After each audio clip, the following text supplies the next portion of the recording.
The following accounts have been submitted by military personnel and their families. These stories are claimed to describe true events. I ask you to listen in good faith and decide for yourself what to believe. In 2006, I was deployed to Afghanistan from the National Guard as an embedded training team. As an ETT, I was told I would deploy and augment soldiers in theatre who needed plussing up.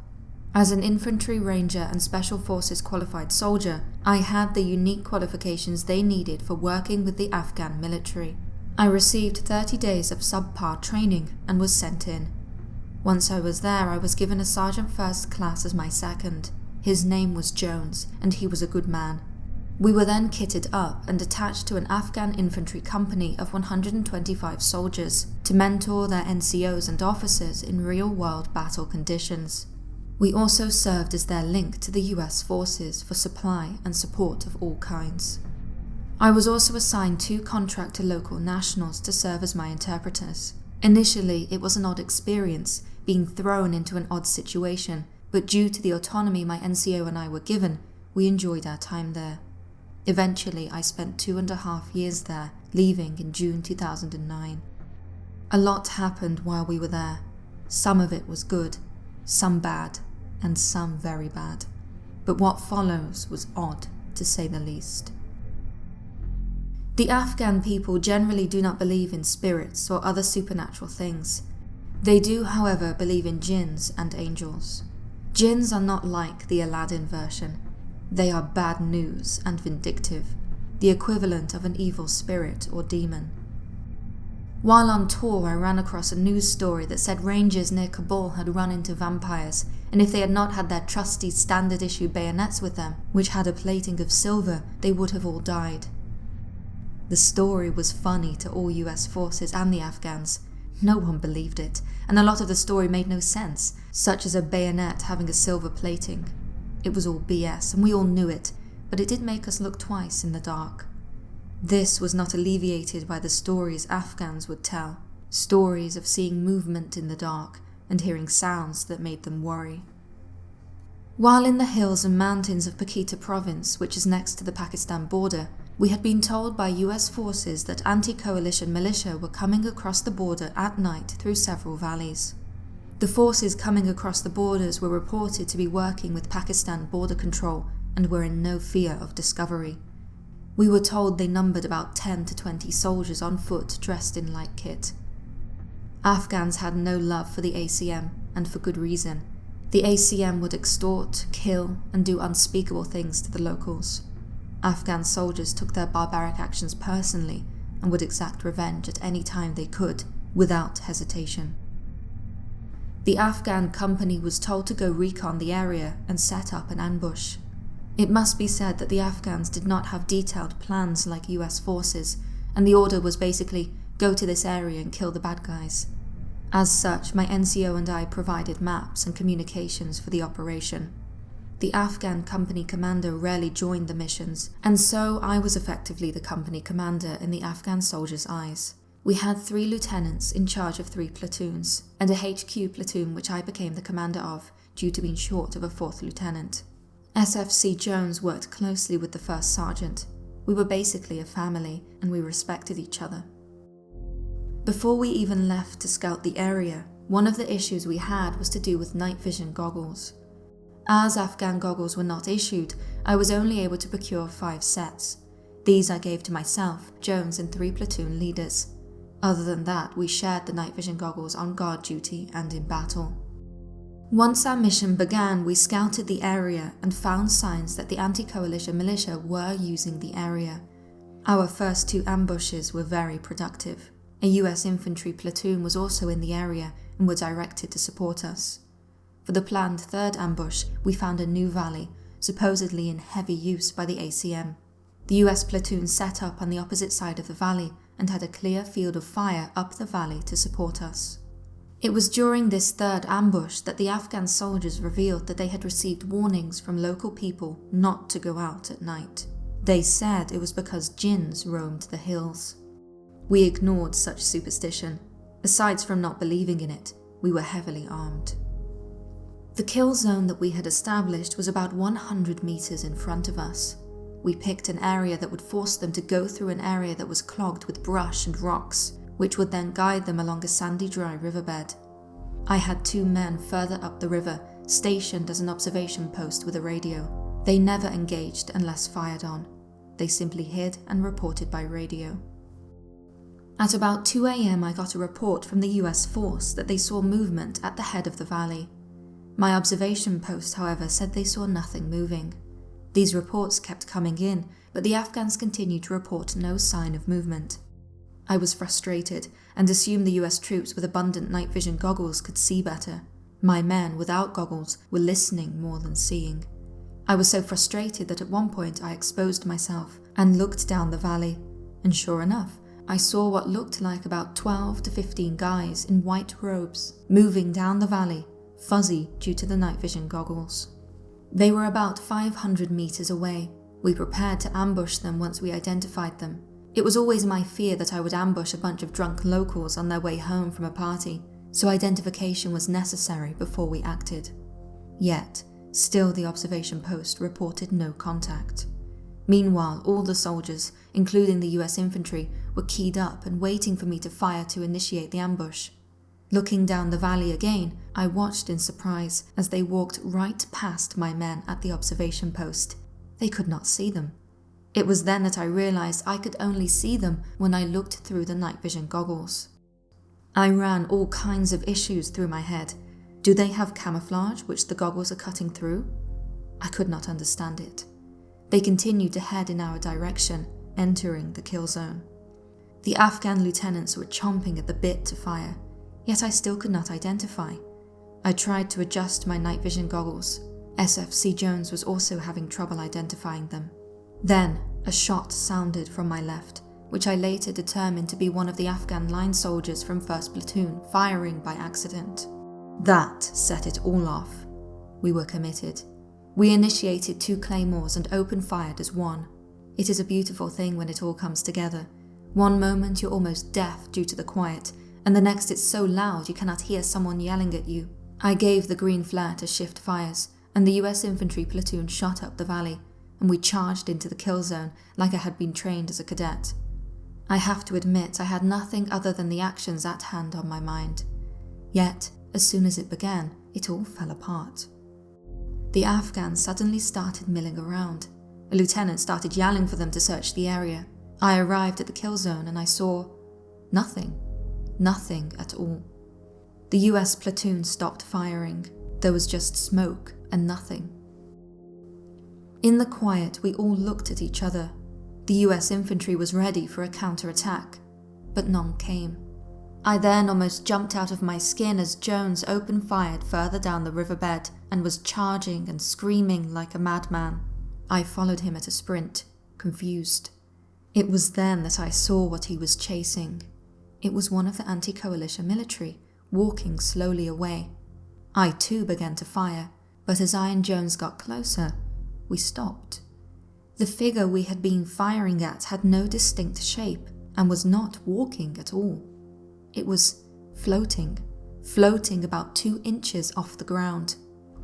It was approximately the shape and size of a person, with black bands flowing through its milky white-green body.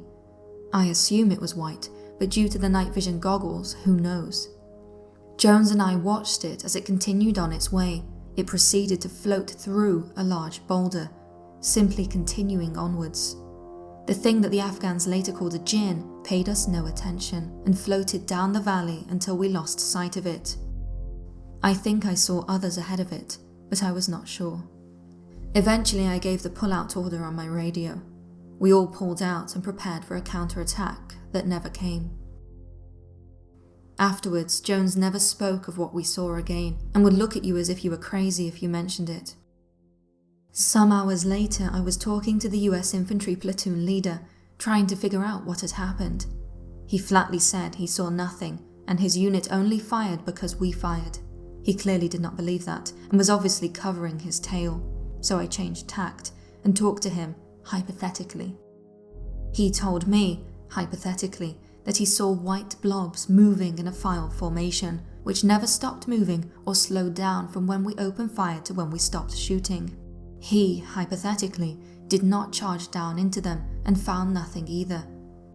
After interviewing all the Afghan company and talking to the lieutenants, it came down to this.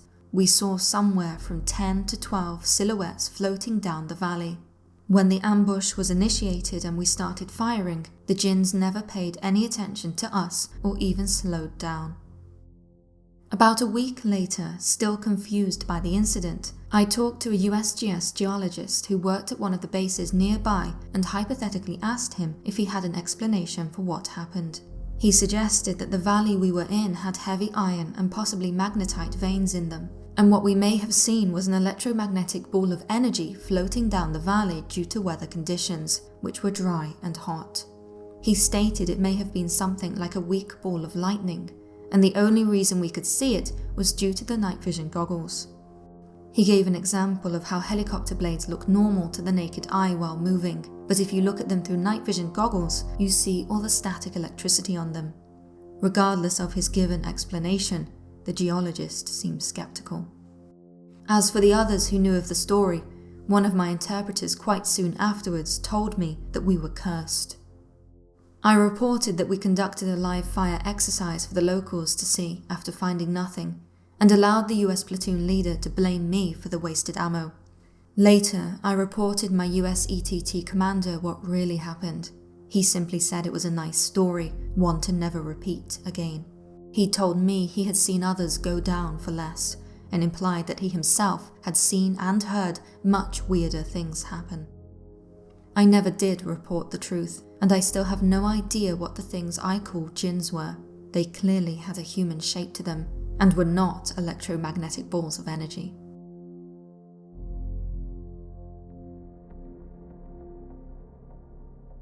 I am not a very good storyteller.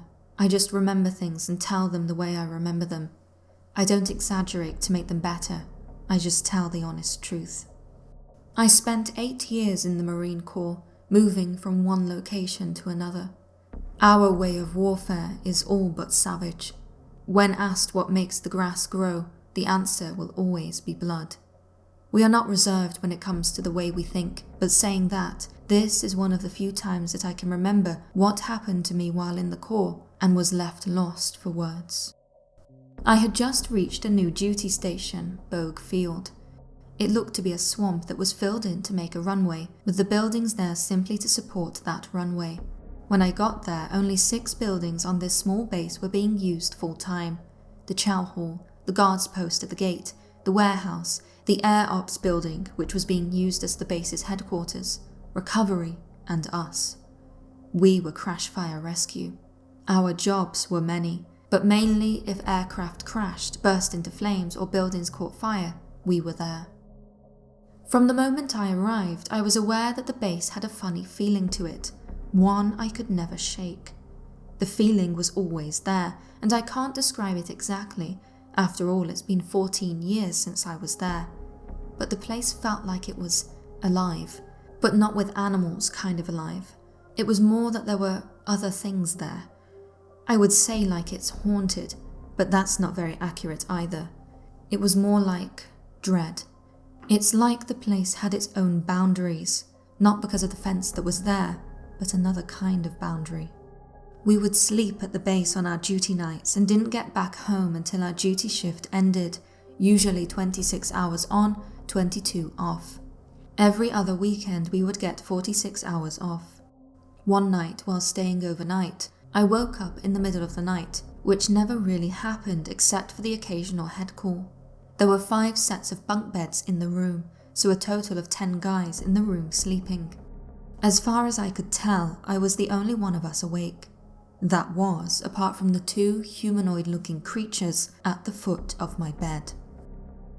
When I woke, they were just standing there. There is only one reason I knew they were not people, and that's the fact that I could see the bones just under their skin. They had almost no meat or muscle. Their rib cages looked like that of a halfway decomposed body. They had no hair on their heads and did not have ears. Despite the dimness of the room, I could see that they had dark, dark eyes. There was no smell or sound. The room seemed to be frozen in time. At first I thought I was seeing things because a creature would normally move, make a sound or have a smell. But these two things just stood there at the foot of the bed, one bent over the other, staring directly at me, unmoving. When I realized that it was not my imagination, I asked who was there. No answer. I tried several times to get them to say something, but nothing. Strangely, I did not feel in danger. I felt at peace. These two creatures were only inches from my feet, yet I did not fear them. I thought I might have been dreaming. Even so, I said to the creatures, "You can't harm me. God's watching over me and will protect me." Soon afterwards, I must have fallen back asleep. Some time later, I awoke for a second time that night. They were still there, still at the foot of my bed. No one else in the room had stirred. The creatures did not seem to want to do anything other than watch, other than stare. This time, I did not want to acknowledge their presence. Mind over matter. If you don't mind them, they don't matter. I repeated my affirmation and fell asleep again. When I woke up that next morning, I asked everyone if they had seen anything. They simply said they had slept through the night and hadn't seen or heard anything. All these years later, I wish I would have done things differently. I wish I had made a loud noise to get everyone else's attention, or got up to turn the light on. Sometimes I even wish I had attacked them. Just anything. From time to time, I wonder if it was all just a dream. A very realistic dream, but still just a dream. That was the only time this happened. The base always felt strange, like there was more there than what I was seeing.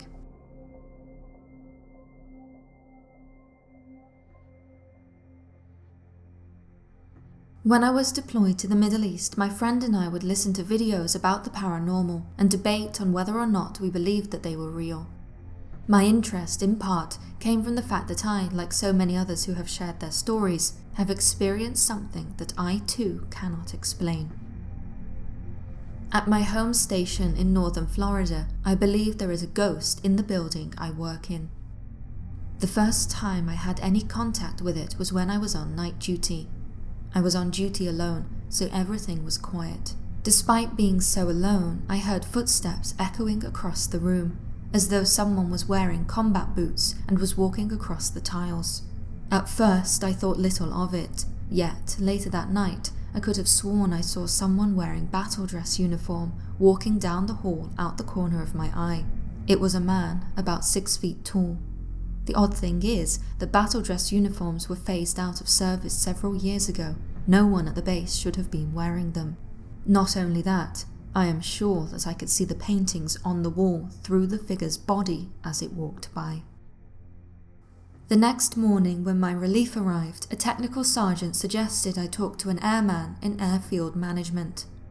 At first, I didn't understand his meaning, but when I talked to him as suggested, his eyes got big and he exclaimed, "You've seen him too." The airman went on to tell me that he has also seen the man walking across the lobby and heard the footsteps as he goes across the tile. He also explained that the ghost had a habit of turning on all the lights in the Distinguished Visitors Lounge, leading him to be named the DV Ghost, as well as setting off the motion-activated doors. A few weeks later, I went in at 3 a.m. to relieve the mid-shift. When I arrived, I saw that every light in the building was turned on. This was not usual. When I talked to the guy I was relieving, his eyes were wide, and he said he would not believe what happened. He went on to tell me how he heard footsteps running up from behind him, and then felt a cold rush of air. The weird thing is that the rush of air was going against the fans that were blowing on him, as though they had come from a different source. Just like my earlier experience, he too had been alone on duty. A few others have also related their experiences while working the night shift. All are similar to what I've already told above. It was like a soldier who was no longer with us was still at the base, haunting us.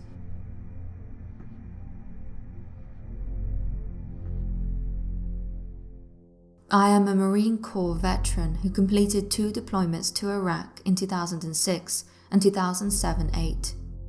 In 2006, I served with 1st Battalion 7th Marines. And as I was arriving at my unit, they were just returning from a deployment to Al-Kham, Iraq, a town which was an entry point for foreign fighters into Iraq, and therefore of great strategic importance. It was in the aftermath of their deployment that senior Marines told me stories of a train station they had guarded. Their stories were strange, but they were always the same, no matter who told them. Marines would be on Post 1, and Post 2 and 3 would sometimes report seeing an MAM, a military-aged man, walking on and around Post 1. This was always how it started, posts calling into Post 1 to report an unidentified male figure. After the report was made, the Marines on guard duty at Post 1 would walk around the post, only to report that it was clear and nothing was there. The only thing was that as Post 1 was roving the post, the other 2 posts could still see the MAM walking around.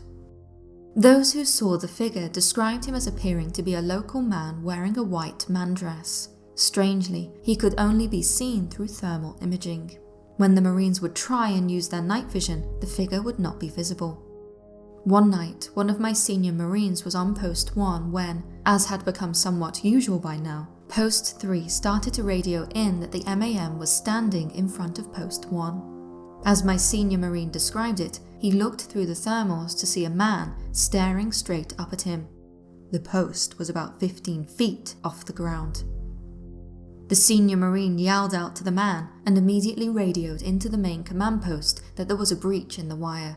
He told me that he then looked out through the thermals again, just in time to see the man open his mouth and let out a scream. At that exact moment, 2 sandbags flew off the post. When he looked back, the man was gone. On my next deployment, my unit was sent to the exact same train station again. It is almost unheard of for a unit to deploy to the same area twice. When we arrived and started guard rotation, the stories started to flow in again. Only this time, they were different.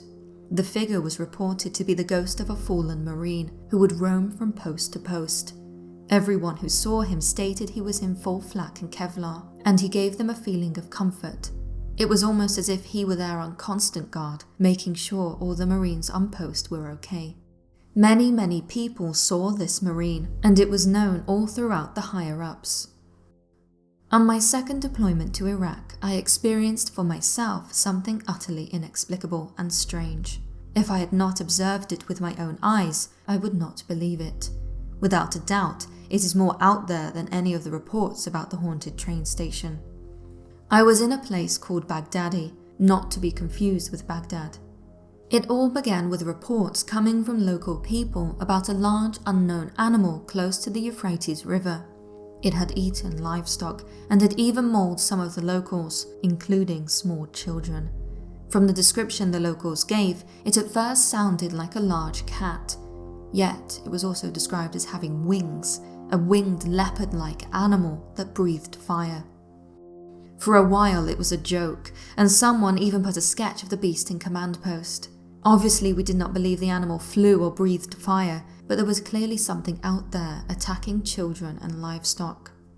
I was convinced that it was some large cat, and I was determined to hunt for it while out on security patrols. I had the luxury of being a vehicle commander in an up-armoured gun truck, so I was able to cover a lot for our area of operations. I hoped that this would mean I would run into this animal. One night, my hope turned into reality. But when it happened, it was no large cat I saw. We were on a late night security patrol down by the river. As we were rounding a bend in the road, I noticed a large white animal just off the left side of the road. Immediately I told the driver to slow down and veer off to the right, in case the animal was dead and had an IED inside of it. As we began to move the truck to the opposite side of the road, the animal stood up on all 4 legs and darted out into the road in front of my truck. I could see it clearly now, as it was only a few feet in front of my truck and the headlights illuminated it. We were running our headlights that night as opposed to night vision goggles, so I got a great look at this animal. The beast looked like a dog, but it was absolutely massive. It had a huge hump on its back that reached well over the hood of my gun truck and was nearly longer than my truck was wide. It was all white with black stripes coming down from its spine and had a large, bushy, white curled tail. I didn't get a good look at the head, but it absolutely had something in its mouth, and that something had clothes on. We all assumed it was a child, but it was never confirmed. As it leapt in front of the truck, I yelled at my driver to punch it in an attempt to try and run the beast over, but our truck didn't exactly go very fast. I then yelled to my gunner to shoot it, but by the time he caught glimpse of it, it was gone. As we were the last vehicle in the convoy, there were no other trucks to shoot at the thing. After that patrol, I made a formal report, along with my driver and dismount, who witnessed it as well. We agreed it was huge and unlike anything we had ever seen. I told my sniper buddy about it, and his eyes got really large, and then he proceeded to tell me that on hide missions they too would see these large beasts roving around, only in packs of 4 to 6. We made contact with the beast 3 more times on that deployment, but sadly I was never able to kill it. We dubbed it the Beast of Baghdadi.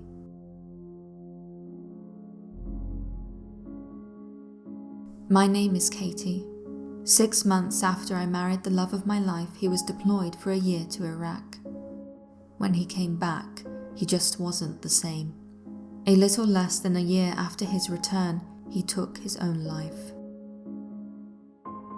After David's death, as well as suffering tremendous grief, I was angry. How could I not be? He had left me all alone. How was I supposed to deal with this? Yet, since his passing, there have been a few weird incidents that happened, not to me, but to others, which has made me question whether or not he truly has left me alone. One day, my aunt was over at my house cleaning and packing. When the day ended, she was in bed on her laptop. Out of the corner of her eye, she saw something. She told me that when she looked, she saw my husband, looking at her, peeking over the side of the bed as if trying to scare her, all in good fun, which is completely something that he would do. On another occasion, my mother told me that she too had encountered David. She had been in the kitchen at my house helping to pack up dishes when she heard his voice. He simply said, "Hey Mama Karen." All of the cleaning and packing had been in preparation for a move. I ended up moving next door to a friend of my mom's called Beth. A week after I moved in, I was talking about David to her and decided to show her a photograph of him since she had never met him. When I showed her the picture, she went white as a sheet. She told me that some weeks ago, a month before I moved next door, she had dreamt about David.